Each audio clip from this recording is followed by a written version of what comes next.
جایی که من آمدم سر کار همونجا میتونه محل تهدید قدرت من باشه. این نسبت به جمهوری اسلامی میشه گفت. چطور غربی ها به این نتیجه رسیدن که دستگاه امنیتی بویژه که ما مقابل جمهوری اسلامی باید گفتمان بسازیم. در 3 سطح گفتمان باید وجود داشته باشه. یکی گفتمان سلطنت طلب. خب دیدی گفتمان سلطنت طلب با اقبال روبرو نشد. اصلا فاقد گفتمانه، یعنی گفتمان فیک، ناگفتمانه. 2 گفتمان‌های سوسیالیستی که وجهه عدالت داشته باشه، عدالت رو محور کنه.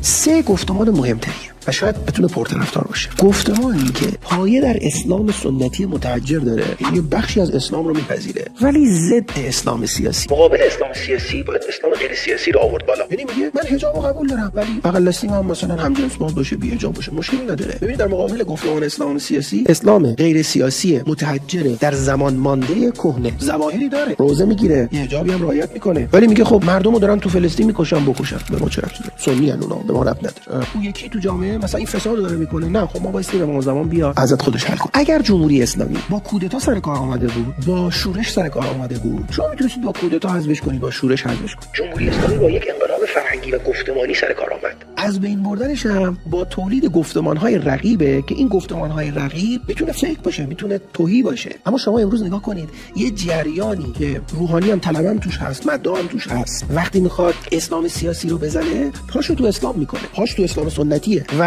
یه ذره دوچار پرسش که میشه که خب آقا ما چه کار بکنیم؟ یعنی اسلام رو رها کنیم؟ نه، بذار امام زمان بیاد. بعد امام زمان باید حکومت تشکیل بده. تا امام زمان هیچ کاری نکنه، هیچ حداقلی رو دنبالش نره. امام زمان بیاد حکومت تشکیل بده. بعد اگه امام زمان بیاد و به اینا بگه آقا اسلام سنتی متحجر غیر سیاسی این اشتباهه، همینا به امام زمان میگن که تو چی گفتی امام زمانی؟ اصلا که تو امام زمان تا الان کجا بودی؟ چرا داری تو امور دخالت میکنی؟